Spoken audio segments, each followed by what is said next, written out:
have my rings.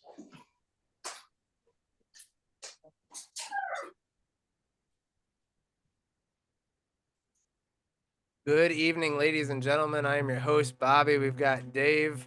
Rob can't make it tonight. He's in Arizona with his daughter. We've got Geoff Bodine in the building. How we doing, sir? Hi there. I'm doing great. Doing great.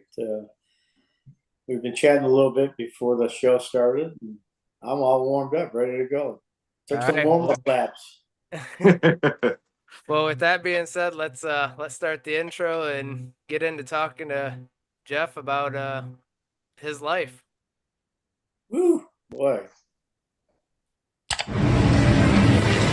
Jeremy Clements, Ford Mustang GT4. Dominant fashion, highly glad. Yeah!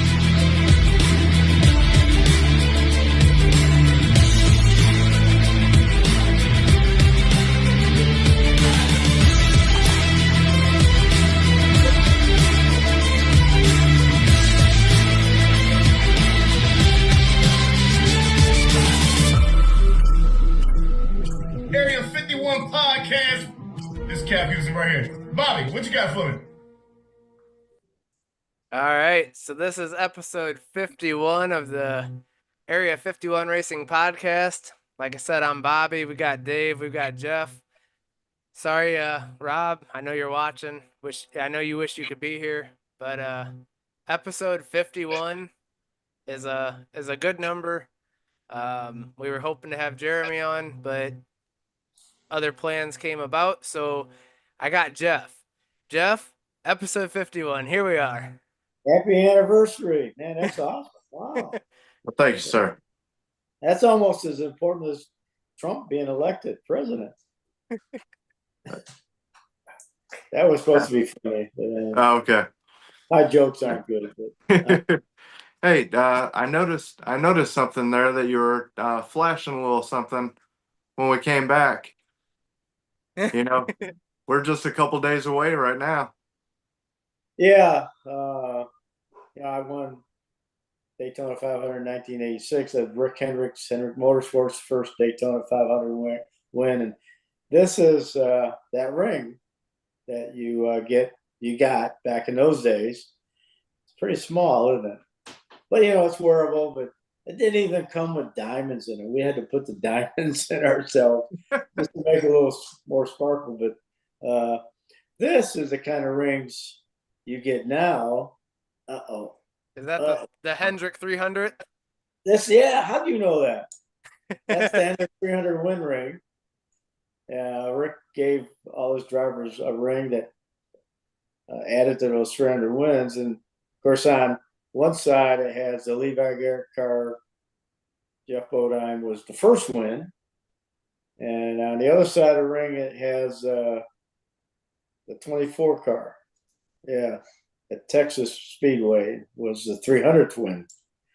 So we just received these beautiful rings not too long ago.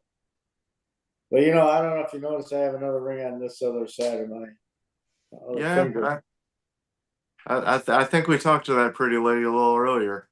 Yeah, you've heard about this ring. We used to build bobsleds for our American athletes, only American athletes. I found out they weren't using American-made bobsleds. Oh, that's ridiculous. Americans competing in the Olympics, a worldwide competition, representing the United States of America should be using American-made equipment. I don't care what it is, if it's your bathing suit or your bobsled. Our kids, people here in the States tried to build them. General Motors actually tried, and several other people, and they failed. I don't know why they failed. They just didn't work. And when I found out they were not using American-made equipment, I said, that's unacceptable. And because of our racing background, we've always designed and built race cars, and I knew we could do it. Well, when I told them I was going to do it, I was in Lake Placid. I was flying home. I said, I'm racing. I don't have time to do it. My race team, they're working on race cars. They don't have time. How the heck am I going to get these bobsleds built? Well, a great friend of mine, Bobby Cuneo, and the late Bobby V. They owned Chassis Dynamics in Connecticut. Used to race against them in the modifieds, but then we teamed up, raced together. We built they call it a Bodine chassis. It was BO-DYN for Bodine, the BO, and the Dynamics with Chassis Dynamics. That car still, that design, the basic design of the car is what they're still using today in the modifieds. It's amazing. We built it in 1980. But I knew Bobby could pull this project off for me. You know, I couldn't do it. But I'm the founder of the project, and I funded it.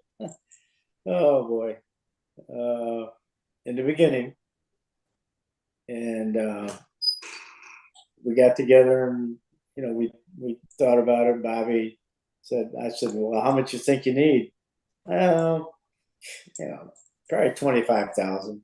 I said, okay, you got it. So I sent that to them, and they started. They took bobsleds from around the world and tore them apart. Looked at them, didn't copy anything. Brought the drivers and the team members in. What do you like about this one? What don't you like? And came up with a plan to build the Bodine BO-DYN bobsled. And that $25,000 went away really quickly. And so another 25 went, and another 25. And the first Bodine bobsled, which I have, we use it for charities. It's here in Florida with me. I have a nice trailer with the big windows in the side. Take around, people get in it, kids get in it. I mean, it's amazing. Most people in the country had never seen a bobsled in person, so they love getting in this bobsled. But that first bobsled that I still have costs a little over to build it, design it, build it, test it, a little over $500,000. Wow. That $25,000 estimate was a little off in the beginning, but we and I say we, Bobby, and a whole bunch of friends up in Connecticut area helped build those bobsleds and maintain them, and we ended up having the best in the world. They won.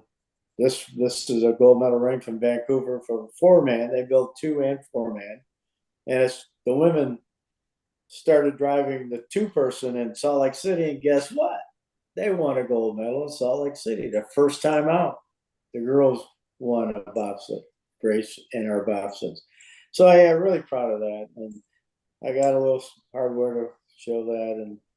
And now I'm not bragging about this. This is just a fact. I'm the only guy in the whole world, probably ever, that'll have a Daytona 500 championship ring and an Olympic gold medal ring, bobsled. I don't think anyone else will be crazy enough to build bobsleds and try to win a Daytona 500. I don't know. Awesome. I think Jimmy Johnson might do the triathlon one of these days. Well, that's a tough one. Right. Hope he wins a gold medal, but that's pretty tough. So I mean, it's been I've been blessed, and people ask me, why'd you build bobsleds? I was watching the Olympics, the '92 Olympics. Herschel Walker was pushing Brian Scheimer. They didn't win. They went out of track. They were bouncing off the walls, and the announcer said, well, maybe the reason why the Americans aren't doing very well is they have to use and buy European equipment. I said, what?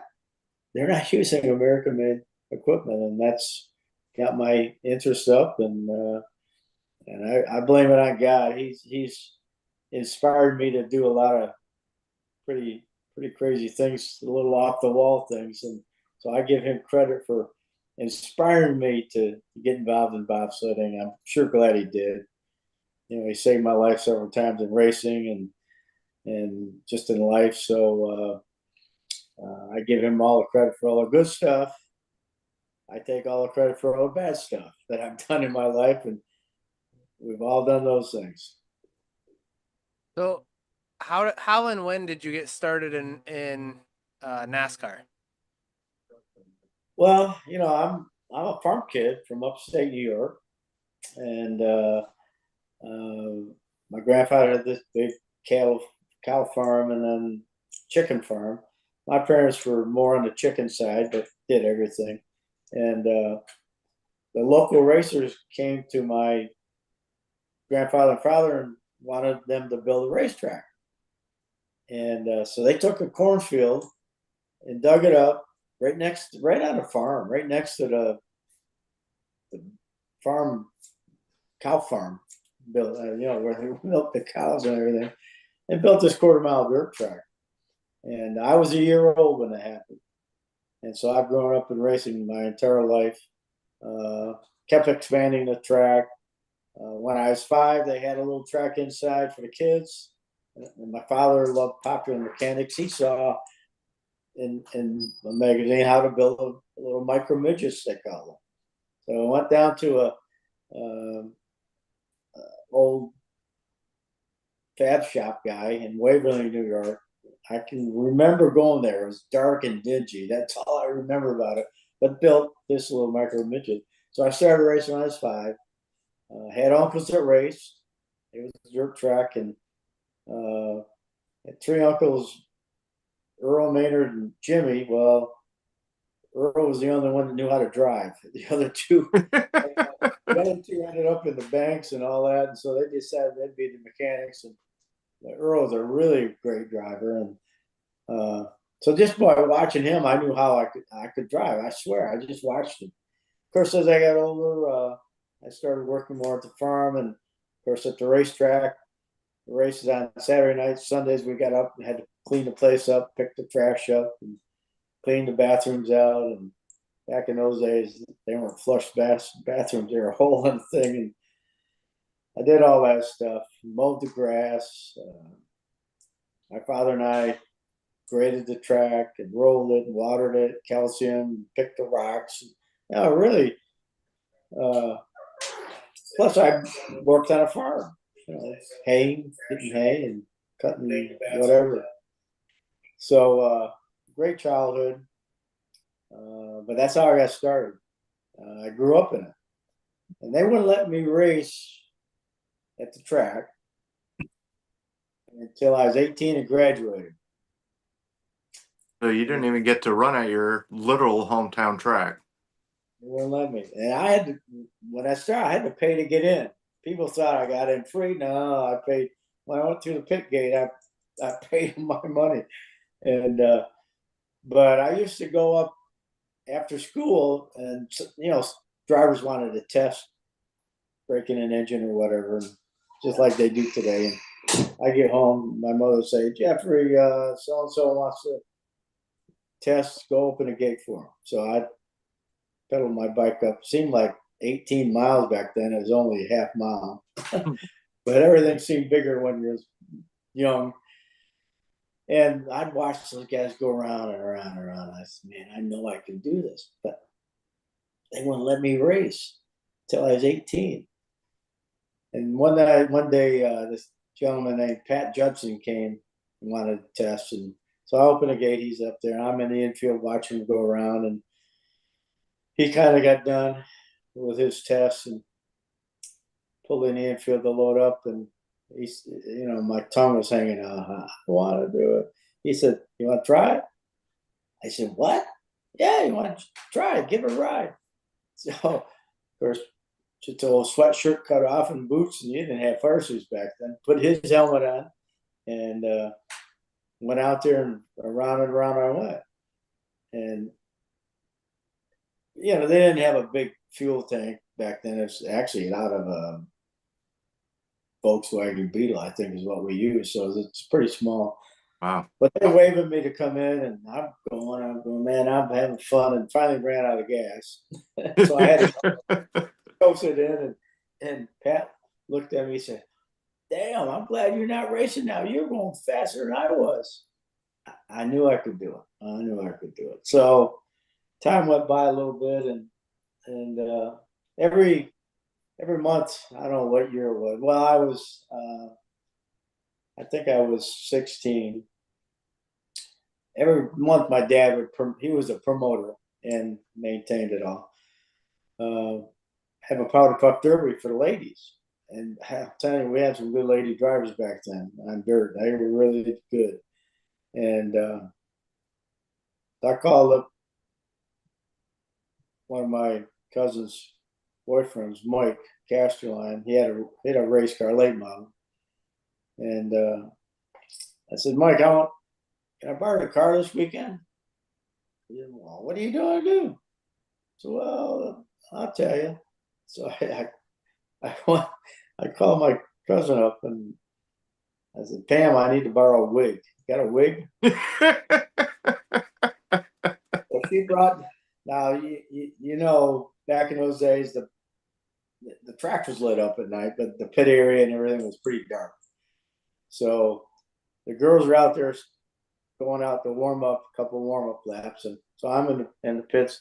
I get in Mike's car, put the wig on, and because the helmets were small back then, I had to have hair flying out, you know, look like a girl. So I entered the powder puff derby. Now I ended going out.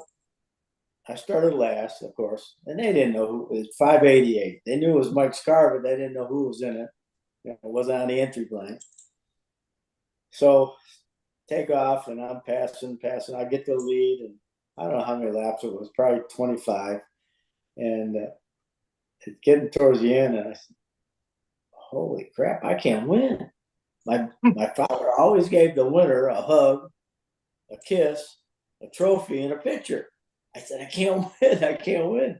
So I shut the engine off, coasted off back into the pit area, took the wig off, and thanked Mike and gave my cousin a kiss. And no one knew that I'd done that until my parents didn't know until their 50th wedding anniversary. My brother Brett told that story. And my mother looked at me and shook her finger. Jeffrey, you shouldn't have done that. I said, Mom, that was a long time ago. You shouldn't have done that. But I entered the powder puff derby. You know anyone else that cross-dressed and entered the powder puff derby? Probably not. But that's wouldn't that have been something if you took that helmet off and your old man would have seen you? I wish, now looking back. He wishes he would have won. Yeah, looking back, I should have won the race and done it, but I couldn't. I was pretty. You'd have been homeless the next day. Well, I respected my parents, but yeah, but that was cool, and that's how bad I wanted to race. And of course, that proved to myself I could do it. So as soon as I turned 18, I built a car during the winter, and as soon as I graduated, threw my cap and gown off, I get my 56 Plymouth and go back to the racetrack, which is about 5 miles away or 6, and ran my first race. My uncle ran in the heat race. He won. And I finished second in the main event. I had to start last. And oh man.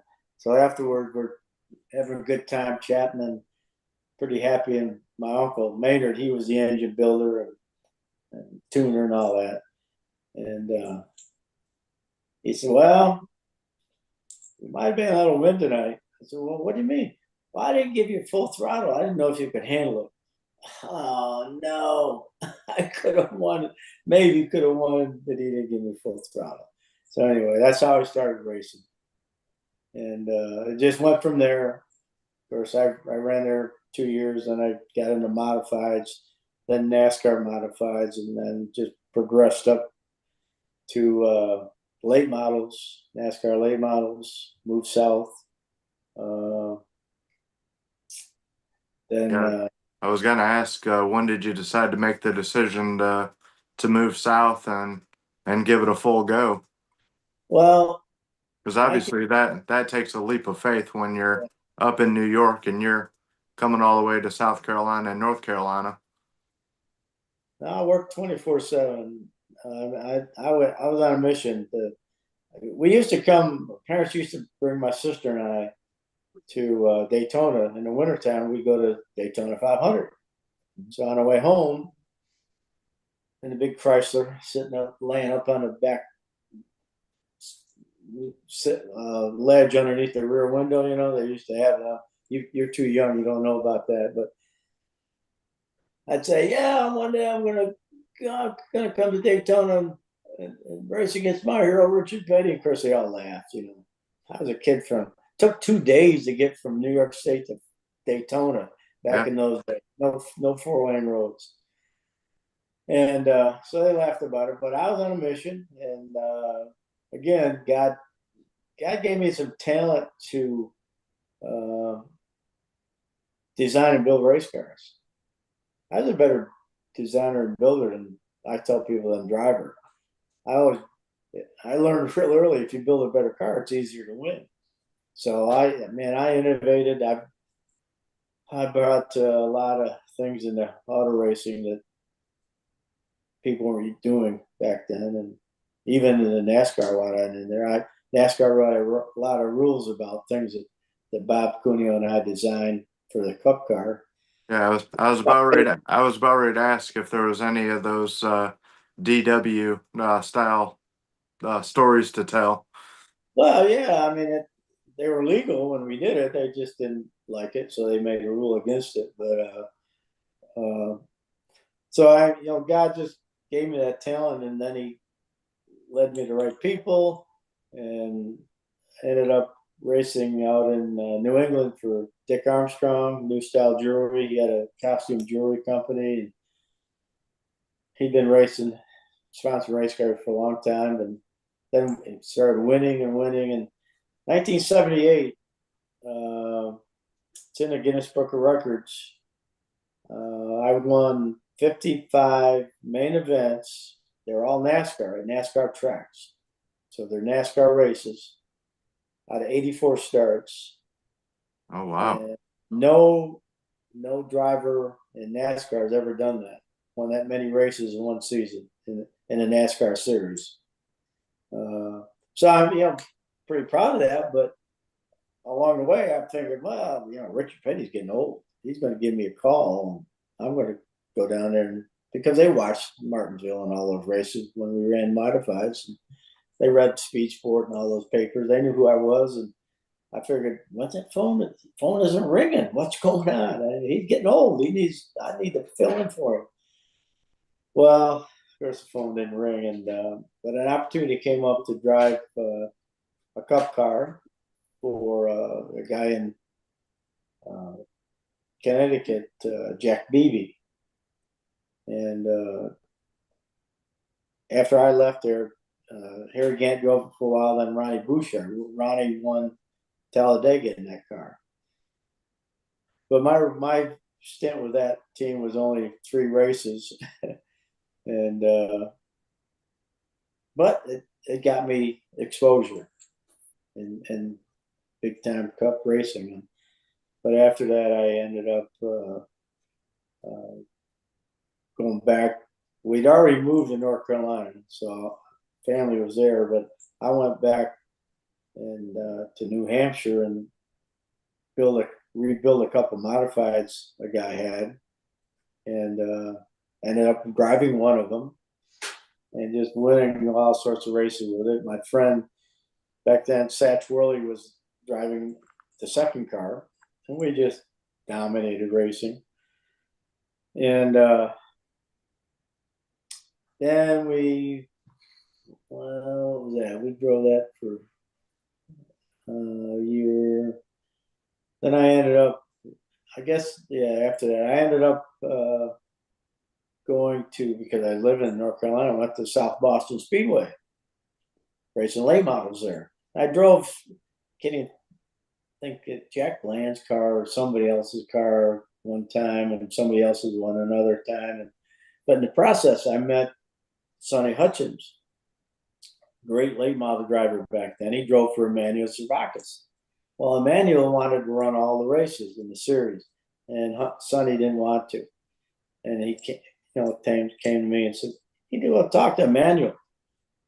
He wants to run all the races, and I don't want to. So maybe you can work a deal out."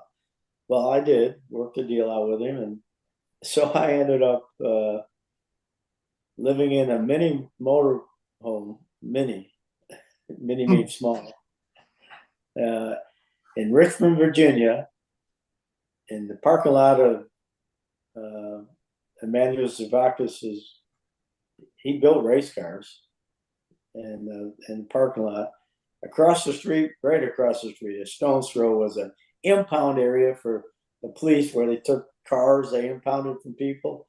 Oh my gosh! In the middle of the night, they're breaking into it, trying to get the cars. And so, man, you had two boys working there. I said, "Hey guys, man, this is getting dangerous." I didn't have a gun. I said, "Can you get me a pistol or something in case something happens?" So they got me a pistol, and I still have it. Nothing ever didn't ever have to use it, thank goodness. But I worked with Emmanuel. We built late models there. I was there 2 years, and man, we just cleaned up. They were so fast. They nicknamed it, it's a white car. They named it the White Tornado. And on the side window, the B post window, Lexan, we had an artist draw a tornado, and I was at the bottom of it, and up in the tornado was my competition. Oh, that made him mad. All the car numbers of everybody. Oh, they didn't like that. But we won a lot of races, and I built 2 cars with Emmanuel, and they both. And modifieds, we had power steering. So when I came south and built the late models, we put power steering on it. But nobody had power steering back then. And I mean, I wore those guys out. All those races were at least 200 laps long. Some were longer. I mean, I'd wear them out. And we were running so good that Manuel, we all got together, decided to build a cup car. Holy cow, we're going to build a cup. This is amazing. An Oldsmobile. And Butch Zavakis, and I can't think of his other brother's name. Darn it. But we built this car, put 3-link suspension in it. Of course, I had power steering. I mean, it was tricked out. Beautiful car. Light. We had, back then they didn't have a weight rule for left, right, and right side weights. That car had like 65% left side weight, which was crazy. It was crazy fast. And my relationship with Emmanuel went 2 years, and I was living in this mini motorhome, and my family was in North Carolina, and I said, no, I can't do this anymore. I'd see him on the weekends at the racetrack. That's no family life. So I said, no, thanks, Emmanuel, but I can't do it anymore. Well, the late Butch Lindley drove the car at Martinsville. He was going to win that race, and somebody spun him out right towards the end. But that car was fast. He was flying with it. It's a shame he didn't win. And that's when NASCAR came out with a left side weight rule, only 55%. They said you can't have that much. So yeah, that was one rule. That's probably the first rule they wrote against me that I came up with building that car the way it was. But because they were using what grain weights at that time. Yeah. You just rolled up on it, and hey, it weighed X amount. Yep, Yeah, put her out there. Yeah, you had a total weight. That's all they were concerned about back then. Yeah. But then when that car showed up, they realized, we better check this other kind of weight too. And after that, because I couldn't do it anymore. I mean, not seeing my family. I had 2 boys growing up, and I was missing all that stuff, and that's why I had to leave Emmanuel. So I was kind of in limbo. I was going back and forth racing modifieds and whatever I could get into. And I don't know if you've heard of Frank Plessinger, Hagerstown Speedway. He owns Hagerstown Speedway in Maryland, dirt track. And he had one late model. He had Red Cagle was the crew chief. Red was a driver. He lost a leg in a wreck. Oh wow. guardrail through the car and took his leg off, so he had a wooden leg, but a great guy, super guy, and a ragtag team of guys just to pit it, and they kind of worked on it during the week. And we went to Daytona with it, and I think we're on the outside pole. I don't even know what happened in that race. I don't know. But then we went to Darlington and qualified. So let me get this right. You took a car from a short track car and was able to just take it over to Daytona with I'm guessing obviously modifications, but was able to run virtually the same car. Well, see, back in those days, NASCAR, the Cup teams didn't have the association with the late model teams. You know, the late Okay. model team was a late model team. Jack Ingram had a car, Sam Ard all ran short tracks, and they just had a car for speedways. Okay. They weren't associated with Hendrick Motorsports or Childress anyway. So you could compete with a car. You could build a car, and that's what they did. And but I started right, and back then, a lot of Cup drivers drove Saturdays races. I mean, when I got into Cup, that's what we used to do. Earnhardt and I, and Harry Gann, and you name it, Allison's and Earnhardt, we all ran Saturdays races. Well, back then, they did the same thing. I started right behind David Pearson, one of the best ever at Darlington. Earnhardt was in the race, Gant, Allison's, keep naming names. I don't know. I'd have to look it up. But I said, David's pretty good here. I'm going to follow him. He's going to teach me how to drive this track. I'm just a kid. I don't know what I'm doing. And so I followed him, and man, he was so careful passing people. He wouldn't rush it. He'd wait for the right time.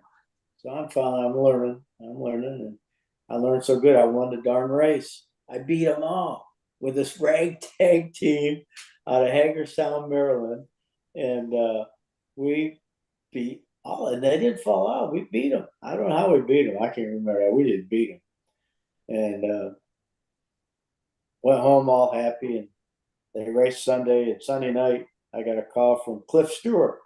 He owned the 50 car back then, Spectrum Furniture, Pontiac Grand Prix. Joe Milliken was driving for him. They weren't doing good at all. And Cliff was, he had a Spectrum Furniture. They made furniture for motor homes and, kind of low cost furniture. It had a heck of a business, though. Really good stuff, too. Smoked a cigar. Oh, you go. Called him Bodine. Yeah, Bodine. And he lived right there. Shop was right in High Point. Now I lived in Pleasant Garden, which was just a little ways from High Point, just a short drive. He said, Bodine, if you're going to win at Darlington, you can win anywhere. Why don't you come down here? We need to talk. So I went down to the shop. We talked, put a deal together. And so that's how I got a full-time Cup ride. And I drove for Cliff 2 years, had Gatorade the second year, the sponsor 88 car. And, but if I hadn't, I credit that when at Darlington did it, that's what got the phone call. I won all those modified races and other races and never got the phone call. I won that race at Darlington. I got the phone call for the Cup ride. So Darlington's a pretty special place for me. We're gonna switch it up just a little bit. We're talking about racing, but we're also gonna talk about something that's a big announcement for you. You keep moving the Rocka Vodka bottle around. Tell us about what you have going on with Rocka Vodka and Geoff Bodine. Oh, I thought a big announcement. I'm not pregnant. No, I'm not. No, I'm not pregnant. No, this is Rocka Vodka. Obviously, it's a vodka and drink. And Lori and I were on a charity cruise. For people that need dialysis treatments. We've been on this cruise for 15 years. I think this is our 15th year.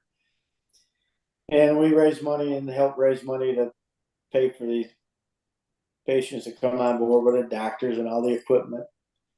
And this last year, these folks with Rock and Vodka were on there. And what their deal is, I don't know if you can see it, there's a face on here. He's a singer, and they had at the time on the cruise they had one hypnotist, one comedian, and this singer is Dee Snider. Oh, from And Twisted Sister. Yeah. yeah, there you go. Oh yeah. Oh, you're a rocker, huh? Oh yeah. You young guys are like that stuff. I didn't know who he was until Oh, come on now. You got to know who he is. I'm 76 years old. What are you talking about? I know who Frank Sinatra is. See, you were the one that dressed up in drag to begin with. They took Well, your advice. yeah, you're right. You're right. I'm sorry, but I didn't know. But anyway, we got chatting, and I think they talked to some other driver, but they weren't interested. They wanted a lot of money, So I don't know what happened. Anyway, told us their plan. Their plan was to get Daytona 500. They wanted a Daytona 500 winner, not just a winner, but they wanted actually Daytona 500 winner to help be an ambassador for the product. And so we chatted and talked, and of course they gave us some, and this is empty. and yeah, this is empty. And it goes right in here. And the cans are really good, like I said, and they're gone. They're sending us some more, but we put a deal together, and they're going to put a picture of a car, just the front of the car, and me on here, and tell a little bit about me on the back and all that. And they came up with this idea of getting 500 Daytona 500 winners, and of course I was the first they talked to, and they say, you know, anybody else that's won the Daytona 500 that might be interested? Lori and I got thinking, well, back when we raced, we didn't like anybody that we had to race again. I didn't even like my brothers. I loved them, but I didn't like them. But no, first guy that came to our mind was Ernie Irvin. Mm-hmm. Ernie's a great guy. He won the 500. I mean, man, he was tough in his day, and gave Ernie a call, and so Ernie hooked up with him. So now it's Ernie and I are representing Rack and Vodka, and we're trying to look for somebody else. They want 3. I don't know why. We think 2's enough, but anyway, he's going to be on a bottle and on the cans, and part of the promotion of Rack and Vodka. And this is made in Madrid, Spain. It's all organic. There's no chemicals in it. The company that owns it is out of Long Island, New York. So and actually, I used to race on Long Island at Riverhead, Freeport, and Islip. So they knew who I was, and they were my fans back in the day. So it really was quite amazing to meet these folks, and it is amazing that we're an ambassador for this product. It's really good. The cans are great. And did I lose it? Oh, there it is. They have Rock and Vodka. Yeah. Yeah, so if you guys go to rockavaca.com, you can actually scroll through this and get your own bottle once they come available. Right. They're gonna have our bottles ready in May. And we're gonna be in Darlington coming up, and for autographs and pictures and tastings. Once you taste the stuff, a lot of vodkas, you taste it, woo, it burns all the way down. This stuff is so smooth. It just, you can drink it just on ice. Really good. But the main thing, the product is great. People are going to love it. And we're going to get out and meet a lot of people. We're going to take our books with us. I know you have a book, all of it. Mm-hmm. And we're going to get back on the circuit and promote the books again. But now we have this product to promote along with it. And the good part of this is I'm going to really promote being an advocate for don't drink and drive, drink responsibly. If you do go out and drink, get a designated driver, drive you home, or call an Uber. But please don't ever drink and drive. I've driven a lot in my life, and around a racetrack, you couldn't drink and drive around a racetrack. That would not work. And the same on a highway. Drinking on a highway just doesn't work. The traffic's worse today ever. People aren't paying attention. They're on their cell phones, these crazy little things. And so don't ever drink and drive. And I'll give you my phone number when we meet. And if you need a ride, I'll come get you. That was funny too. But if you're close by, I will do that. I really would. And so anyway, we're proud of this. Got Ernie on board now. 2 Daytona 500 winners, and I don't think it gets any better than that. So we'll see you in Darlington, and then go on our website, and you'll see the full schedule where we're going to be. We're going to be a bike week. We're going to go to Sturgis. We're going to go to a lot of tracks up north because that's kind of where they are right now, and that's going to be a lot of fun. And we're having fun, sign some autographs, get some pictures, and because I don't have to drive home, we'll be putting some of this in my helmet, tasting it. Raka Vodka, you're gonna really love this product, all of it. A lot of people have already loved it. We appreciate all the folks that have this and are reading it. And you can, with the book, you know, if you're not at the racetrack or at the racetrack, if we're there, you can get an autographed copy.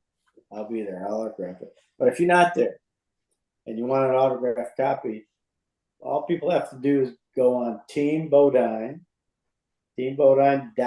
square.site, and all that info comes here to our house. My wife and mother-in-law, they put it all together. They set me down at a table, said, sign this for Joe, sign this for Susan. And I sign them, and we send it back. You get a signed copy that way. Team Bodine, that square, that site. So we're really, and I work, I work during the days on Corvettes. I work with a friend of mine here in Melbourne. We build C5 Corvettes for road racing, like Sebring, Daytona, Homestead, Road, Atlanta, all over the place. They race them from coast to coast, north to south, and that's a lot of fun. Like I said earlier, I always designed and built my own race car, so I really enjoy still working. And yes, so you're the guy that I'm gonna call. You know, when I win the lottery, but you know nobody's gonna know. You know, when I want a nice Millennium yellow, you know, Corvette. yeah. Well, wait a minute now, not the new ones. No. I don't want a new one. They're No. Corvairs, you know that. Oh, I know it. I don't particularly care for the Italian concept. Well, Yeah. no, you're too young. You don't even know what a Corvair was, do you? Oh yeah. Oh, and the that's engine in the rear. Corvettes Yep, have the engine. Real Corvettes have the engine in the front.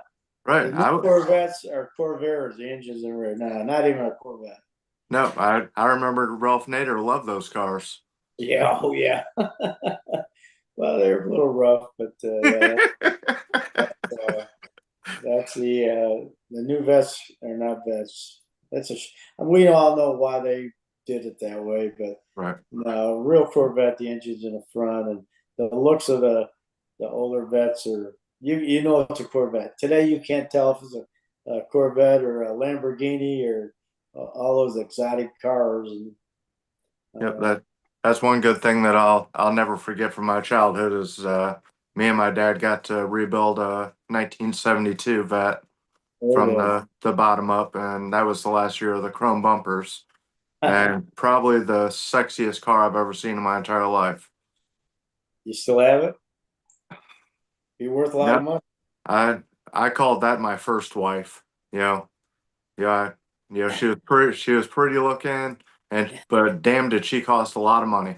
Yeah, She'd be worth a lot of money today too. But no, so I've been very fortunate. The Lord's led me to do a lot of really neat things. And part of this goes to the Wounded Warriors, Rakabaka. I'm a veteran. My dad was shot in World War II in the butt. Story is, he said in Germany he was going up a little hill and he turned around to wave his guys on and he got shot in the butt. I said, Dad, I'm glad you turned around, or I wouldn't be here. And I wouldn't be here if he didn't turn around. So, but yeah, we're proud to be Americans, and our veterans haven't been treated very well in the last few years, and that's going to change. So, supporter of the TTT, Tunnel of Towers, or no, Tunnels Two Towers, that's it, and Rakavaka is too. So I think we might have something going with that, and proud to do all those things. And again, I'm just an old country boy from Chemung, New York.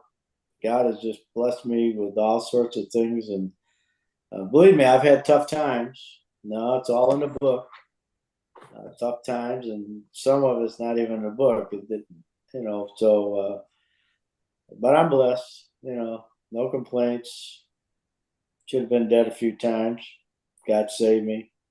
I thought I was going to die 4 times in racing. Once at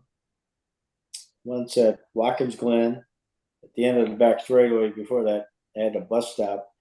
My brakes blew a rotor up. Had a camera in the car. And coming to get one to go, I was running third. We weren't going to win. Earnhardt was right behind me. So I drove into that corner as hard as I could. We used to go in there about 170, 75 and hit the brakes and no brakes. And the camera shows the brake pieces flying up in the air, and the camera turned. The camera guy running it, he was genius. It turned and it showed Earnhardt behind me, and all of a sudden he's stopping and I'm not. So, the distance increased between us really quick. And I thought I was going to hit a tree because you can't go around that. It's a downhill right-hand corner, maybe what, 70, 80 miles an hour, maybe that, about that. And I'm going in there 175. Not going to add up. I thought I drove it as far as I could. I thought I was going to hit a tree, and I got down in the corner and the car spun around backwards. So now I'm going off the track backwards. I don't know if guys talk about this too much about crashing, but it's better to hit going backwards for 2 reasons. One, you can't see it coming, what you're going to hit. And 2, you got a lot of crush back there. So it might absorb some energy. Well, so it's going off backwards and your mind thinks in milliseconds, and it hit the grass and spun around, went straight into the barriers. And when it did, the camera spun around. It showed my head going into the steering wheel. You stretch so far. Of course, I had a full face helmet. No one else wore them back in those days. I'm the guy that did it. And that car stopped. They had tires as the barrier, and behind that was a guardrail, and then a catch fence with a big cable. That stopped in the length of the car. Never went through it all. Just boom, stop. My head went in the steering wheel, and I got out. The TV cameras watching. I got out, walked around the car, and looking at it, and reached in the passenger side, got my hat. Had to get my hat on. My head was getting cold. There's a reason why. And walked around, and I was leaning against the car, and the safety guy show up, and I said, I'm hurt. They said, yeah, the ambulance right there. So I kind of had to walk a little uphill, walk to the ambulance, got in there, sat down, and the girl in there said, you need to lay down. It's a rough ride, and I passed out. So I end up in the care center down there, and I haven't opened my eyes, hearing people talking to the doctor. I cut my lip on the radio mic. This might hurt a little bit. He jabbed me, and sewed me up, and I said, yeah, I felt that. And so I'm talking to them. They think I'm okay. I got up and I'm walking, the race is over. I'm walking around, and where the heck am I? So I hear the helicopter starting up. I looked out the back window, and there was Rick Henry walking to the helicopter. No, they saw me get out of the car. They thought I was okay. And I'm thinking, why the heck is he getting in the helicopter? I'm in the hospital here. I'm hurt. And I still don't know where I'm at. I just know I saw him and I'm in the hospital. And I'm walking around, they think I'm okay. It was really kind of funny, but not. And my wife and youngest son were at the track, and everyone thought I was okay, but I didn't show up in the pits. So they went to Les Richter, who worked for NASCAR back then, the late Les, and a great guy. He said, well, maybe he's still over in the care center. So got in a golf cart and drove him over. And as soon as they opened the doors and I saw him, then my memory came back. I mean, it's so cool how that works. Then I knew exactly what happened and where I was and all that. And so my kid's mother drove us to the airport. We didn't airplane back then. We had to go commercial. And by the time I got to the airport, I could hardly move. And when I got home, I was black and blue from here to there. That sudden stop. I I was black and blue, and I hurt all over the place. But I thought I was going to die that day. Atlanta, the old track Atlanta, coming off turn 4, running second at the time. Right front tire blew, straight at the wall, man. And it's amazing how your brain thinks so quickly. Hit the wall, and I remember thinking, well, didn't kill me. I'm still alive, but I was knocked out. Went in, hit the inside wall, caught fire, slid down the front straightaway, stopped right in front of the pits, and Chocolate Meyer, guys ran out. And I remember coming to a little bit, and I undid my seatbelt, started to take the steering wheel off, and the fire was coming through the firewall. And I took a breath, and that doesn't work. And about that time, Chocolate Myers reached in and pulled me out of the car and carried me across the wall, and I went home that night. But I thought I was going to die that day. What was the other one? Well, the one in Daytona and Truck series. 2000. Yeah, well, yeah, the truck. First time they ran truck series. Yeah, that was me. The front was cut off, the top was ripped off, and they did tumbling. And somebody ran into me, spun me around some more, and laying on that side. And I'm still in the seat, but my upper body's on the racetrack in fire. I mean, that was, everyone thought I was dead that day. So yeah, I've been blessed. God's blessed me, and he still blesses me every day. He sent me to been in the Mideast 4 times to see our troops. Iraq, went to Afghanistan with Tony Schumacher, General Keane. General Keene's on TV now. You see him on Fox a lot, and a great guy. But he took us over there, and yeah, I call him a great guy, but man, he was tough. It was no vacation trip. Every place we stopped, you guys are getting up in front of the troops and talking everywhere. We were busy, but what a great experience. Been to Iraq twice, and I did one and had other people with us, and did one tour in the Persian Gulf with the Navy. I did that by myself, had an escort, but now that was interesting. I'm glad I wasn't in the Navy. Right around in one of those, they call them tin cans. You can't get off and go find a tree to go to the bathroom. I mean, you're there. If you're in the Army or whatever, you got places to go and walk, but not there. So, no, very interesting, and just so blessed.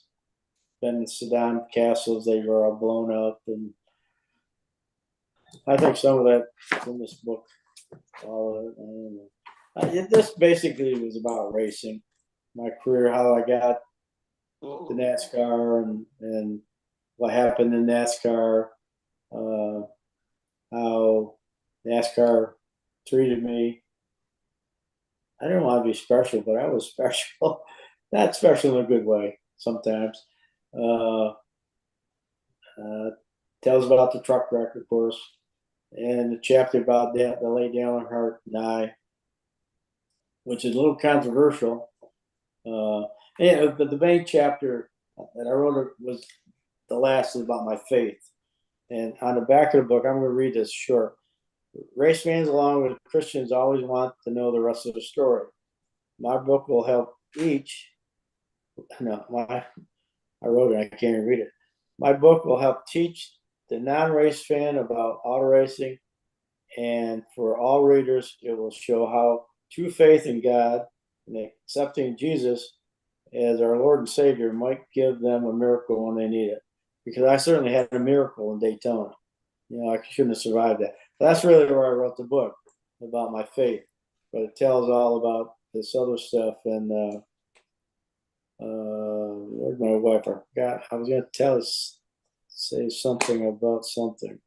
But anyway, that's one of the side effects of racing, hitting walls at 200 miles an hour and getting old. Your memory goes away. Can I ask you one thing about Daytona, that Daytona crash? Of course.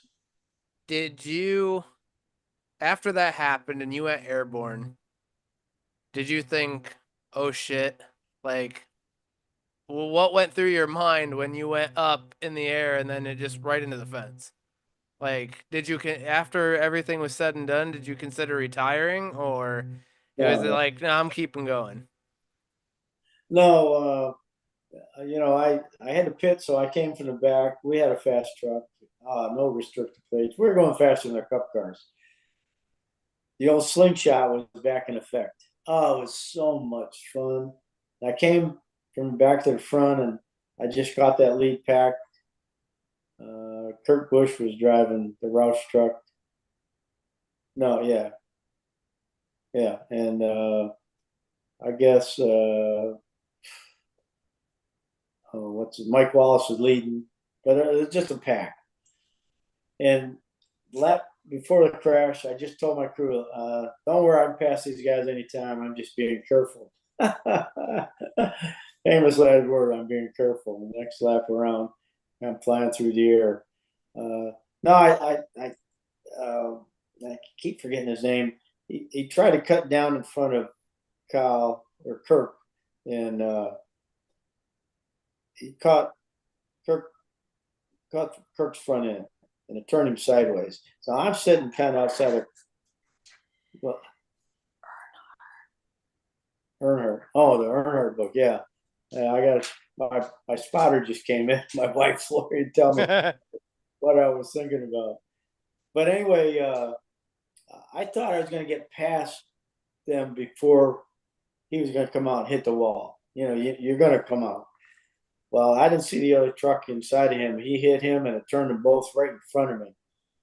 Yeah, and threw me up in the catch fence. Yeah, So that's the wreck right there. If everybody can see it. But the big cables cut the front of the truck off. The engine flew down the track. 10 or 11 people in the grandstands were hurt. Minor injuries. Minor. One broke his arm, but thank God, no serious injuries. And then it tumbled, and the fence cut the top of the roll cage off, and got hit again. Tumbled, and the fire. And I was knocked out.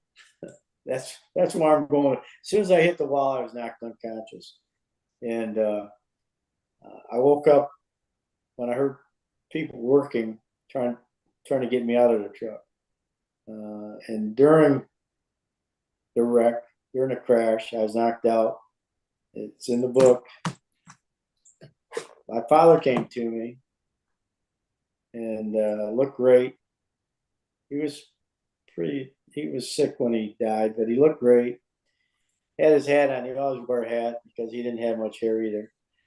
But it said, "My three sons, Brett, Todd, and Geoff." And he was proud of the way he's racing. My mother watched the races like this. Can you imagine three kids out there, huh?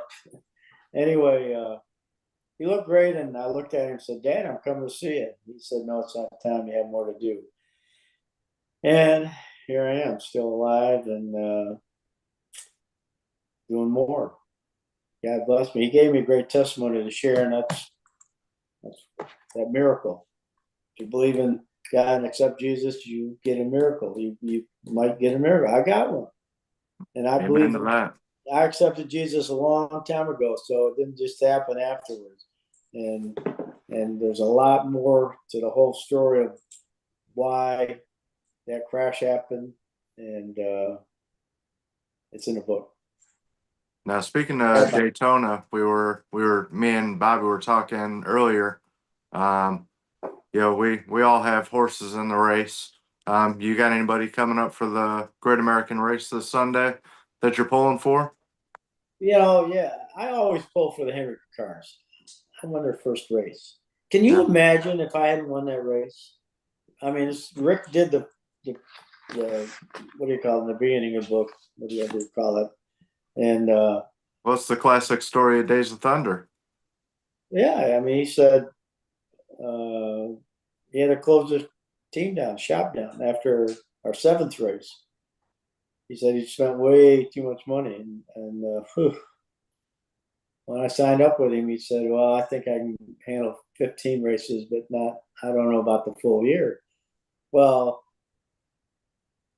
I just met Rick at the small car dealer in Charlotte. But Harry Hyde is going to be the crew chief, and Harry Hyde's a winning crew chief was, and I wanted him to be my crew chief. And so Rick said maybe 15 races. That's what I want. I'm in because I wanted Harry. I figured he could teach me how to win. Well, and it's in the book. I keep everything's in the book. You got to read the book. It's better. Rick said, "Okay, Harry and I'll talk about it. We'll give you a call." And they had these things back then. I've waited for phone calls a lot in my life. Sometimes they never happened. They never got that call. So I said, "Man, I'd go home. That phone might never ring." I said, "Rick, you mind if I just wait out in the waiting room for your answer?" In the car store. And that impressed him so much that I wanted to ride that badly that I wanted to wait for the answer. That they came out 5 minutes and shook my hand and said, "You got it." They talked to Tim Richmond. They talked to Dale Earnhardt. They talked to Richie Petty because Richie wasn't going to. Dale's admitted he used it to get more money from Childress. Hey, Rick Henry wants me. I need more money. And Tim was racing Indy cars, and that was a big deal. And he hadn't called Rick back, and so when I said I want to wait for the answer, you got the deal. But again, why didn't I just get in my car and go home? God, your conscience, that little man inside you said, "You better, you waited for that phone to ring before. You better stay here and get the answer." And that's a God thing to me. I mean, he's blessed me so much with doing the right things. I take credit for all the bad stuff I did, and there's plenty of it. I could write 2 books or 3 about all that. But so anyway, that's how I got to ride. And I'm going back to talking about Dale, the chapter about Dale Senior in the book, and I did a podcast or a thing with Junior a couple of years ago. No, it was after the book was out. Yeah, and no, I did it before, but then after I gave him a book, and he went on his deal and said, Jeff wrote a lot of nice stuff about my dad in his book, and I did. I really did. It's in there. But then at the end, the very last sentence, he goes, "This is funny." He goes, "Man, I don't know where he got that context. I don't know where he came up with this, but he says that my dad really hated me." So when I heard him say that, and people were telling me, I got a hold of Dale and I said, "Dale," I said, "Junior, hate's a big word. It's a big word. I've not liked people, but hating that's a big word." Still in the bathroom. I said, In there. "Dale, I never would have said that about your dad unless either you or your sisters told me." And Dale, you told me that when I was up here and did your show. You told me that your dad hated me. "Well, I didn't mean for you to use that." I said, "Well, you told me he hated me. I wouldn't have used it unless you said it for your sister. And you said it." "Well, I didn't know you were going to." I said, "Well, when you write a book, you're going to write something that people don't want you to write, but you said it, and if you hadn't said it, it never would have gotten the book."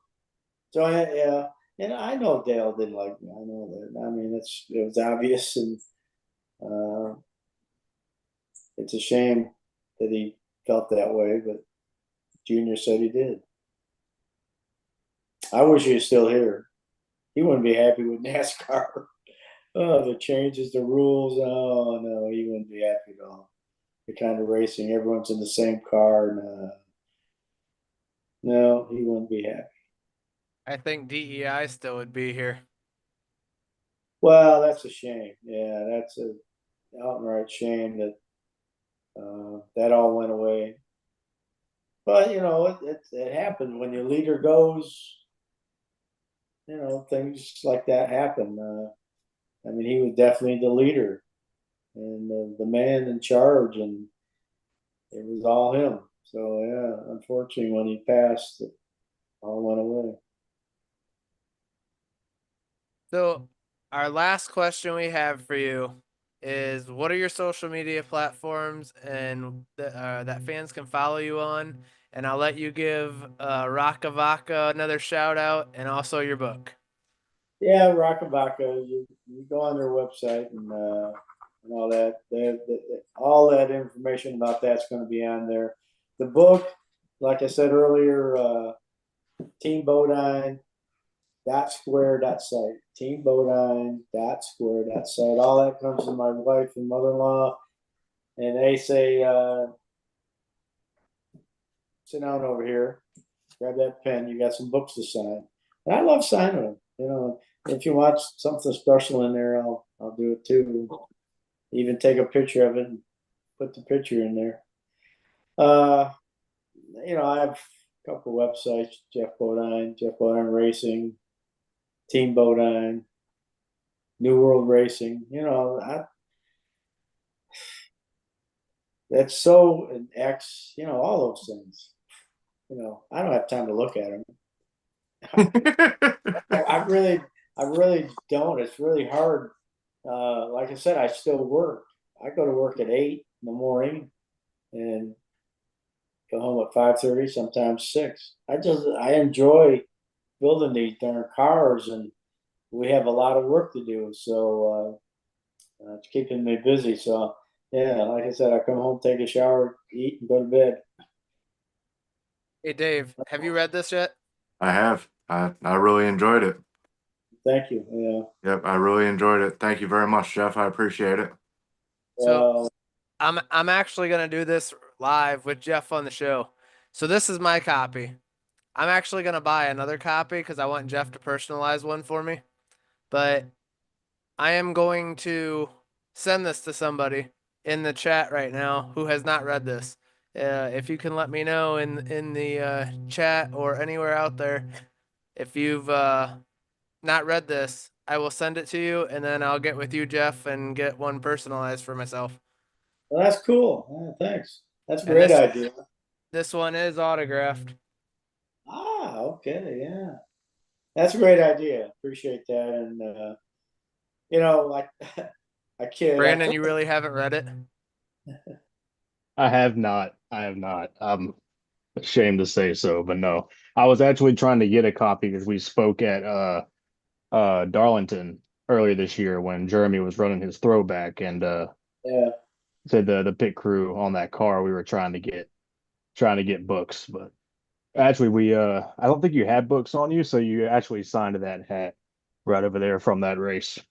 Yeah, So that's I right. appreciate that, but I'll be getting a book because I'd like to read that. Okay, well, we're gonna see. We love going to those Xfinity races, hanging out with Jeremy and the whole gang. And can't think of the gentleman's name that had the motor coach. You have a good, you have like 3 or 4 of them all hooked together in the bar, and that gets pretty wild. We'll have the Rockabaka there this time. Oh yeah, baby. Uh, Burn your throat, Baka. This goes down smooth. So yeah, we'll have Rockabaka there, and we'll get I might be Ernie staying in the over. camper then. I might just have to go to Sturgis, take the 45 minutes drive to Sturgis just so I can hang out with Geoff and Hey, drink. I've never been there, so I'm really excited about that. Yeah, I've never been to Sturgis. It's a blast.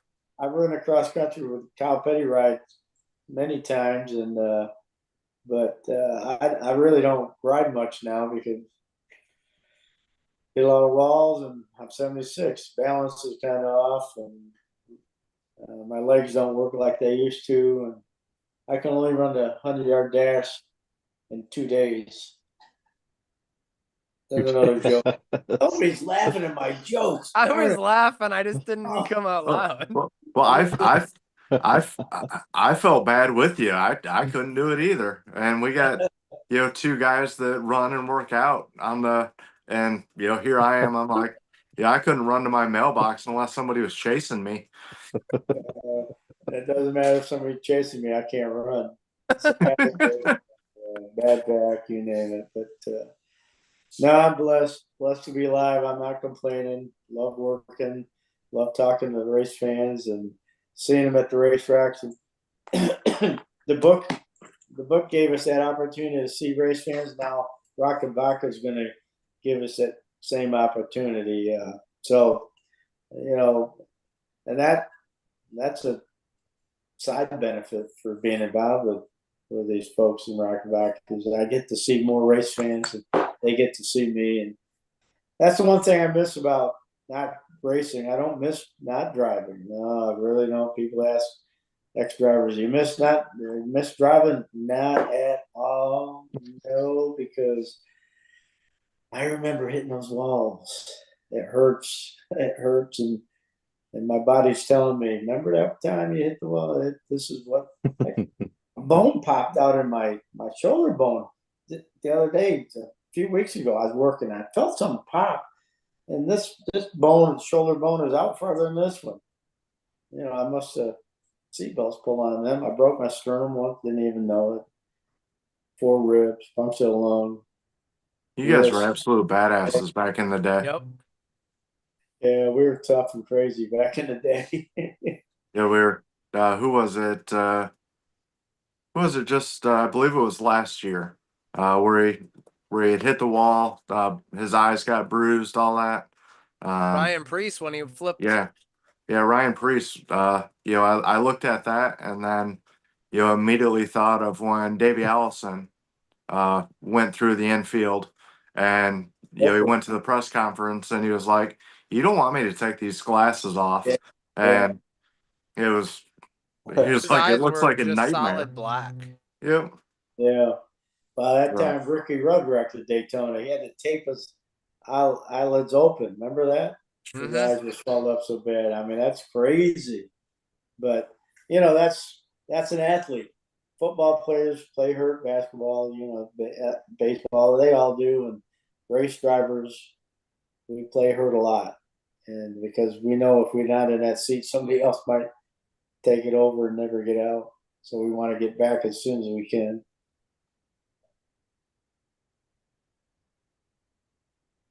We're all okay. I was going to say something else. What the heck was it? The social media platforms. Oh, yeah.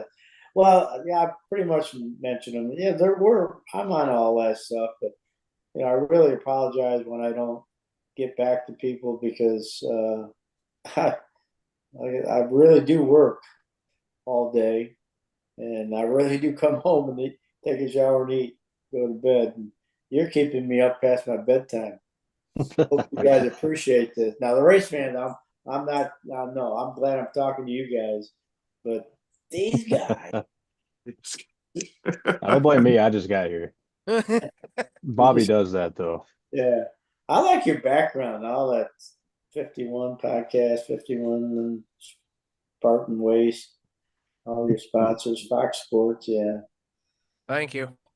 In order Well, for then you Bobby got- to you hang got the something share- up, though, it's got to actually go through the sheet metal sheriff, which is Dave. Right, It's which got to is get Dave. approved before it goes on the wall. when we get our bottles, Rocket Vodka with Ernie and my face on here and cars and whatever else, send you a couple bottles. You gonna be around Jeremy at all at the track? I'm hoping to be. They took away my home track, which is Michigan.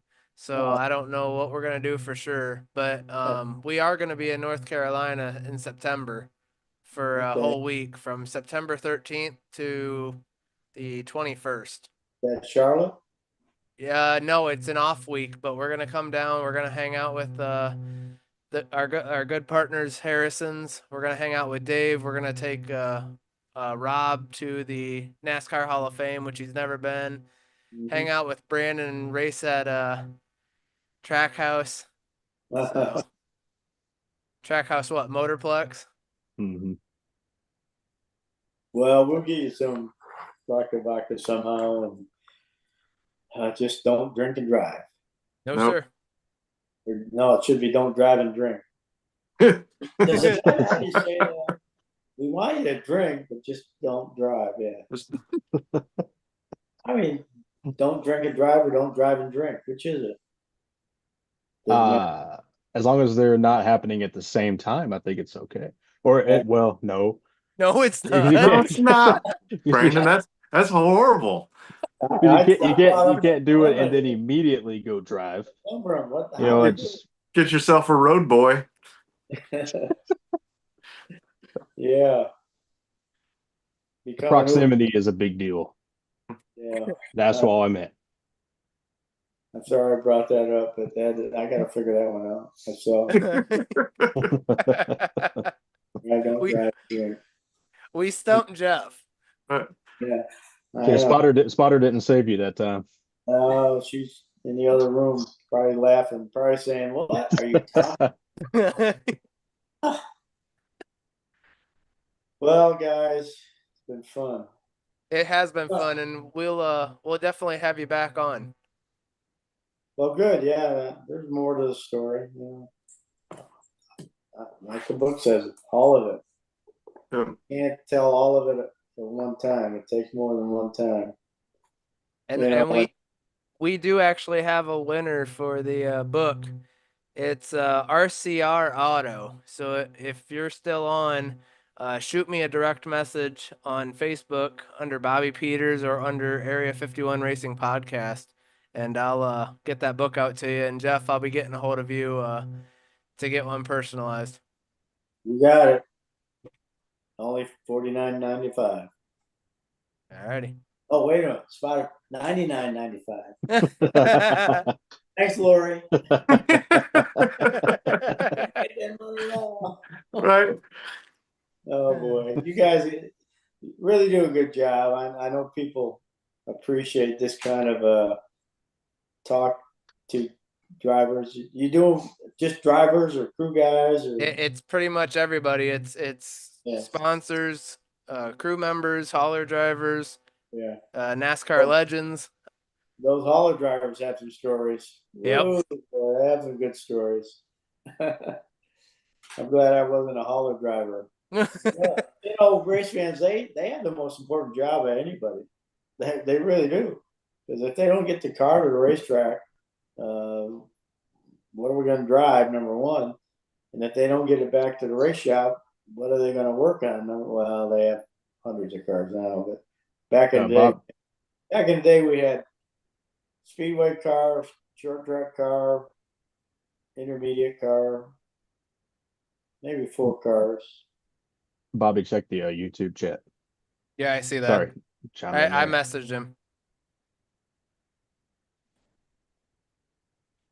So I greatly appreciate you coming on, Geoff, and enjoy Daytona. I seen that you and Steve Carnes are gonna get together, so enjoy Oh, and yeah. have some fun.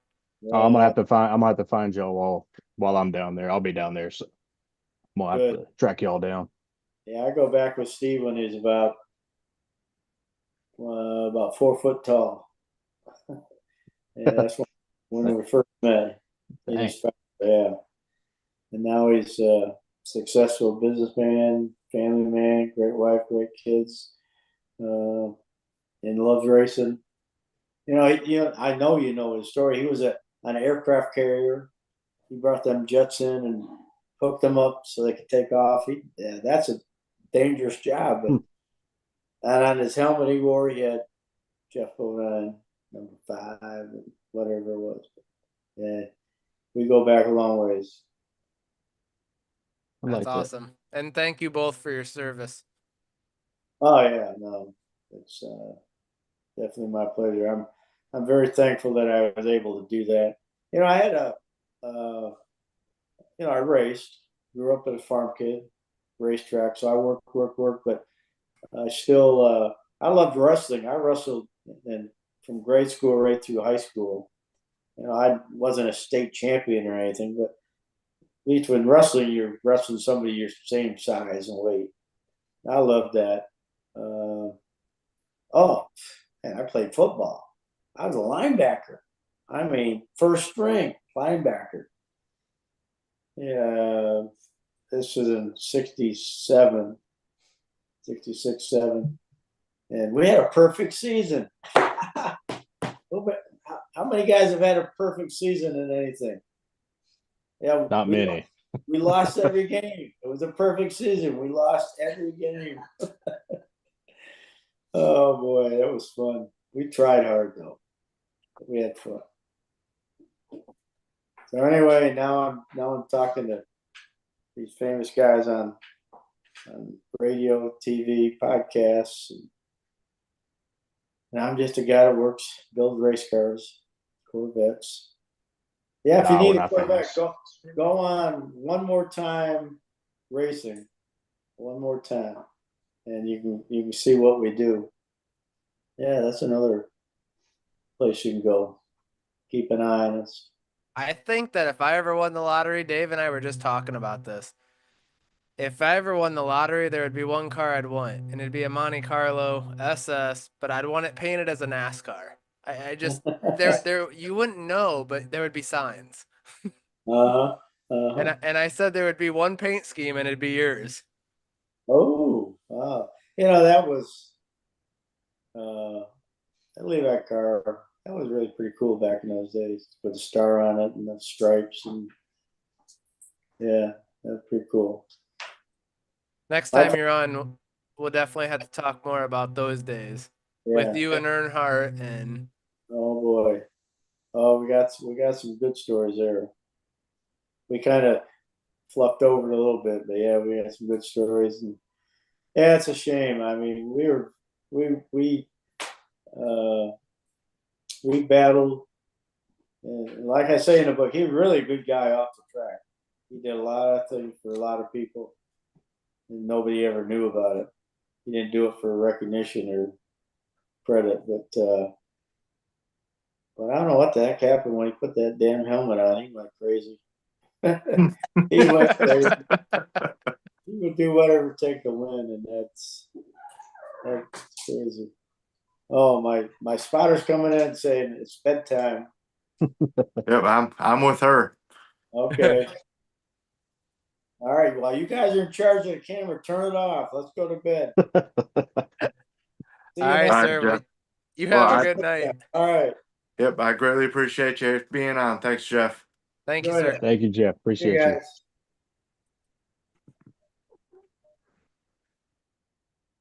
All right. Well, that How was about segment one, and that was An absolutely hour and a awesome. half. dude? How cool is that to have Geoff Bodine, Exactly. Daytona 500 winner? Yeah, on Daytona week. I Yep. mean, how, So that was brought to you by Spartan Waste. Um, like Dave said, that was the past Daytona 500 champion. Um, so I didn't get to say it because Brandon wasn't in here. He's having malfunctions with his computer. Yeah, But the intro that we brought up today, Brandon, thank you for that. That was absolutely awesome. And we look forward to doing more of that. I mean, you want absolutely. to, I'll let you throw out a little bit. Um, Brandon is now, we got the sheet metal sheriff as in Dave, and Brandon's kind of our technical guy and graphic artwork and all that good stuff. Production, what? Whatever you want to call it, man. It don't matter to me. Don't put it on my resume though. I've already updated my Indeed to administrative assistant slash sheet metal sheriff. Sheet metal sheriff. It's been I ringing like off it. the hook. That's why there's nothing hanging on my wall in here. I don't want to catch a citation or anything for not getting it approved through the proper channels. Uh, well, So if we'll you need anything, as you can tell behind me, I cleaned up a little bit. I I could probably send your stuff some stuff your way. You just drive it to him. You guys Hey, aren't that far from each yeah, other. yeah, true. hey Jeff, I've got the car you damn near ripped the whole nose off of. So, Oh, the one we let's- chopped up? yep, the Martinsville Yeah, spring car, yeah, the the Alliance car, modified yep. thing So, had no metal left on it by the no, time it it was did said and not. done. Yeah. Now who was that decided it was going to be a great idea to jump on the hood the first go around? John. I don't know his last name still. But knowing so many Johns in this sport, you'd think I would start to learn their last names, but I only know one out of the like 12 Johns that I know. But he was what do you want to call him? The car chief for Jeremy, I guess. I don't really know. Everybody kind of did everything over there last year. So yeah, that was John. Belly flopping on the hood. He did that twice. Yeah, No, and he did that I 3 times last year. The one in Chicago they didn't catch on camera. got you. Yeah, yeah. Just remember. All right, there's the sawzall and a hammer, and yeah, it, hell, I think that was one of the best finishes that year. Actually, the it sucks because we did get wrecked a lot last year. But when I was trying to put together something for Harrison's, it was the footage that I had, both cars that Harrison's was visible through my helmet camera on the hood, both cars were tore to hell because one was at Indy when we wrecked on the first lap, got wrecked on the first lap, and the other one was Daytona when we got smashed in the fence by was it Earnhardt? Jeffrey Earnhardt, I think. I believe so. Actually, I think he wrecked us at both Daytonas. Either way, uh, that one, the helmet camera was on when I was. I've never done the whole belly flop thing to try to use my body weight to get the fender bent back in shape. So I gave it a shot, and it well, nothing moved because I'm like 185 pounds as opposed to, most of the guys that are doing are well over 200. I just can't direct my body weight like that, I guess. But I gave it a good shoulder check, like jumped. And when I landed, the camera was right over Harrison's. Like it was a perfect picture. And so I think I'll have to show them that when they come on here. But I was gonna include that in there, but I just included the gas and go that we did where you could see Harrison's when I wiped the grill. That car was tore up too. So, Yeah, but it's you can't. Michigan. Yeah, damn if you do, damn if you don't. Yep. We got crashed so much. Hopefully their luck turns around this year. No, Yeah, I obviously it wish. hasn't been like made public or anything, but it won't be the same pit crew pitting that car. Business decisions. Uh, so somebody else will be pitting it, unfortunately, but we'll be around. I mean, I'm gonna go see them. when I go down to Daytona and hang out a little bit. So You know what stinks is I really feel bad for the guys over at Wings, etc.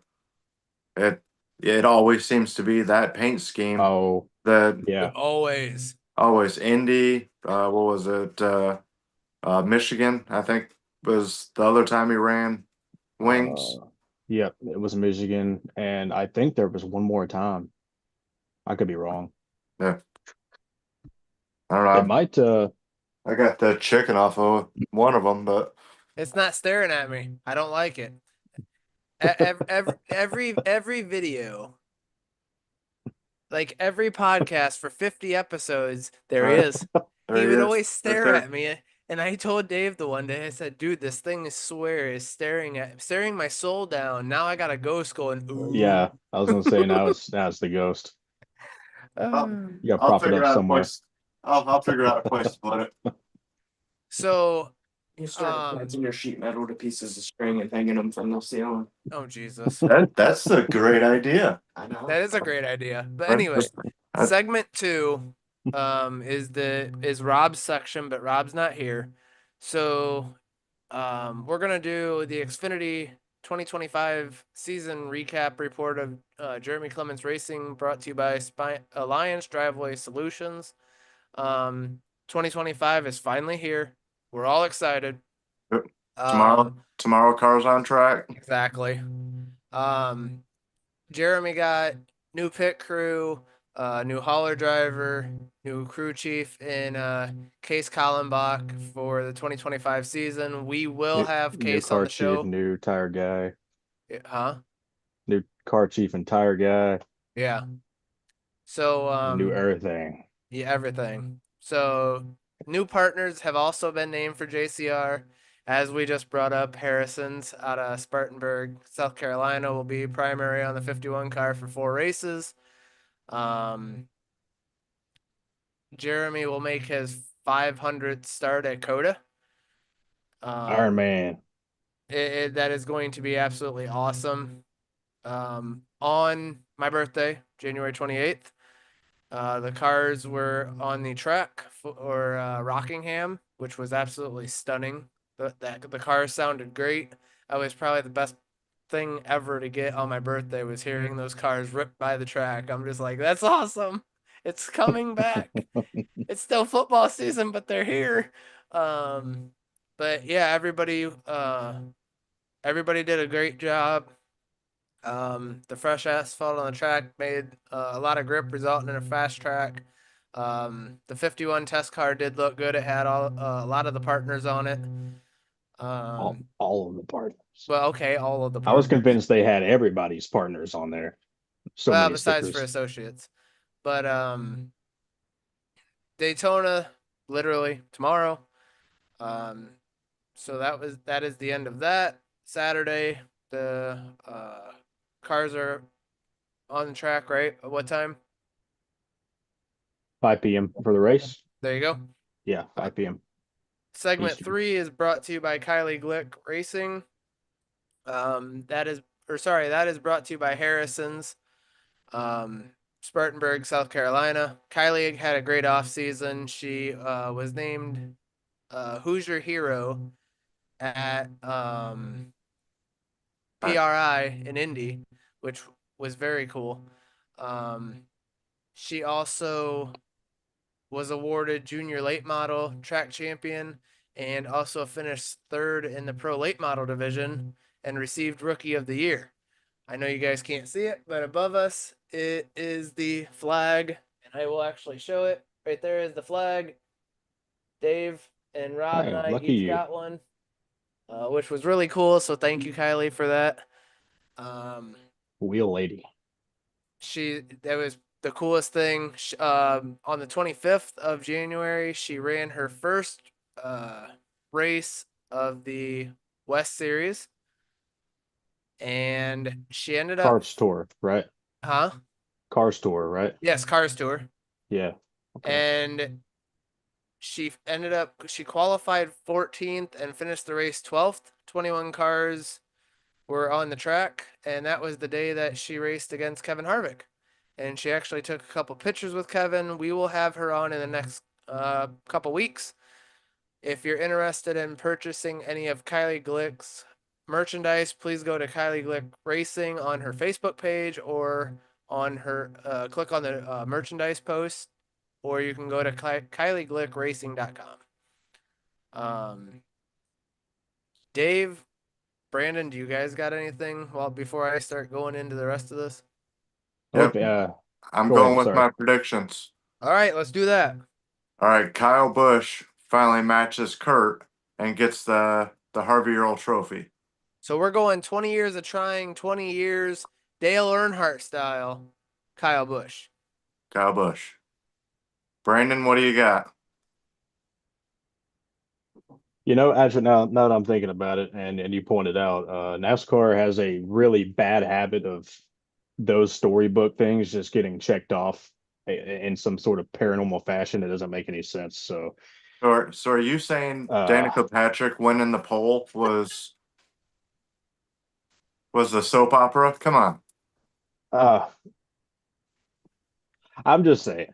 I mean, I'm just saying. and not making a joke out of it at all. But you remember when JD Gibbs passed away? Yep. And then the 1, 2, 3 Joe Gibbs, or was it 4? Was it 1 through 1, 2, 3, 4 Joe Gibbs? I believe Kyle finished second, if I remember right. Yeah, and then Junior winning the was it Pepsi 400 back then, or was it still I think it was Pepsi 400 right after Senior passed. I think it was going to be kind of hard to predict against that. Honestly, I think I have to agree. Unless I can't agree, then No, you can't agree. We're letting Dave have that. Great. What? No. Okay. All right. No, we're letting you have the Kyle Busch thing. We got to, because Rob already picked somebody crazy too. So we're just gonna. So I can't have the same prediction. Got it. But I do agree with that. I think that's I do happen. too, but I'm not gonna pick the same thing. Let's see. Let me look at Brandon gets Kirk Shelmerdine. I am going to say Brad Keselowski wins the 500. Think so? I think so. Ford's been always fast. I believe it. I have a feeling it's gonna happen. It's your fandom coming through. Maybe a little bit. Prediction from Cam, my son, Chase Elliott. No, no, it's not going to happen. Let's see. He has at least some sort of fighting chance. You know what? I will might throw that. happen. I will throw this out here because I know Rob really wants this to happen. What's that whole 1 in a million thing? Rob is saying Justin Allgaier. There's a chance. Oh, if Justin Allgaier wins, I will sing Tennessee Whiskey. I will. I don't care if it's Acapulco. Nope. We're gonna save that. You're not doing it here. We will do that live in North Carolina at the karaoke bar. No, it'll be right here. If Justin Allgaier wins, I'll drink a whole bottle of that trash he's got on the hood of that car on show. That's how confident I am that it's not going to happen. All right. Now he'll go and do it. While Brandon's looking for his thing, I'm gonna throw this out here. So remember, if you haven't done so, please check out stickygears.com. Purchase one of our Area 51 Racing T-shirts for $15. A portion of that money goes directly back to Jeremy Clements Racing to keep Jeremy on the track. Also, please check out Anna Moore Designs LLC for your Area 51 merchandise, shirts, cups, hats, blankets. She's doing a NASCAR blanket for me and doing something for Adrian. Coasters, koozies, cups, whatever you can think of, she can do. So, if you can get out there and send coffee cups. She's got new ones that when the cup gets hot, the image shows shower curtains. Don't forget Galley Beard Products is a partner of Area 51 Racing Podcast. Their products are the official beard of Area 51. Go to galleybeard.com, place your order. At the checkout, enter Area 51 for 15% off your order and free shipping. Remember, guys, make them say it. Golly. Golly. All right, Brandon, who do you got? I'm gonna go put Shane Van Gisbergen Oh, Going with wins SVG. wins in the Red Bull car. Woo. Is he even running the Red Bull car at I don't Daytona, know if he or is or is it not. I a? haven't seen the cars yet, so I saw the Red Bull thing, and I've always like dreamed of them coming back. The days of watching Kane and Scott Speed, run those cars. That was a big part of my rebirthing as a fan when I was kind of getting back into the sport. So I'm gonna go with Shane all Van right. Gisbergen. So And we're gonna keep these down and we're gonna keep tally of everybody and see how we do throughout the season. But I think I'm sorry to interrupt. I think that's I haven't really had like Ross Chastain's kind of been my cup driver of choice, but I haven't really like been a fan of anybody in a while. So I think SVG's kind of got my interest there you peaked go. enough. I think I'm gonna go with SVG from here on out. All right, so we got don't check out the Racing Warehouse for your Jeremy Clemens hats, apparel, sheet metal, or get a hold of the sheet metal sheriff to get some exclusives.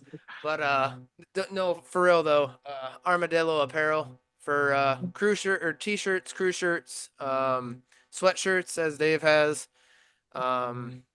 Also, for your NASCAR diecast needs, please check out Circle B Diecast, the official diecast company of Area 51 Racing Podcast.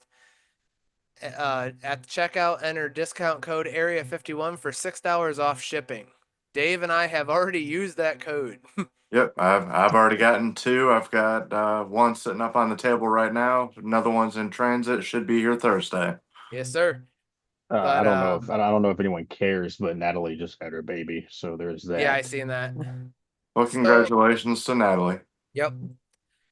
So we have I would like to run down the sponsor list real quick or the partners list real quick, and then we will air the.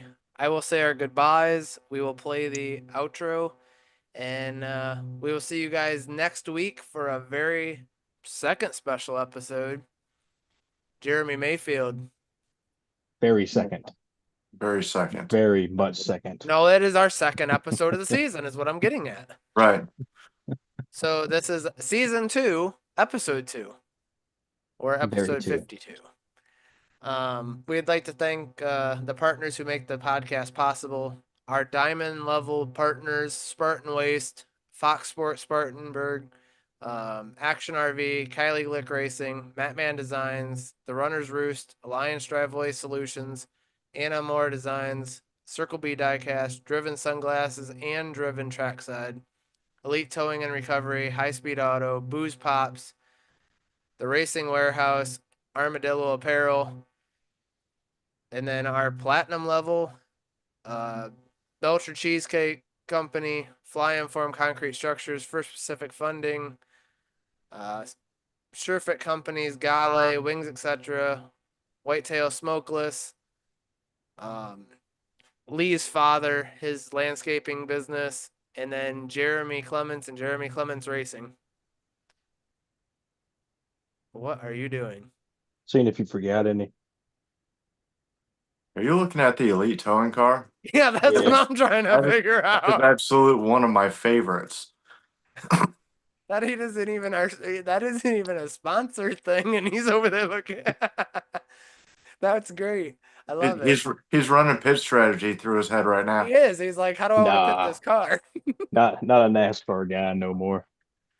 But no, the intro, as you can see, when we played the intro, Brandon had the Ford on there zipping by. That was out of the pits. That was awesome. He's got the Area 51 on his water bottle, as I see. So, all right, guys. Well, with that being said, Dave, it was good seeing you again. Episode 51 is in the books. Brandon, thank you for joining us. So we will see you guys next week on Tuesday. And y'all have a good night. Sounds good. All right, see you, everybody. Two times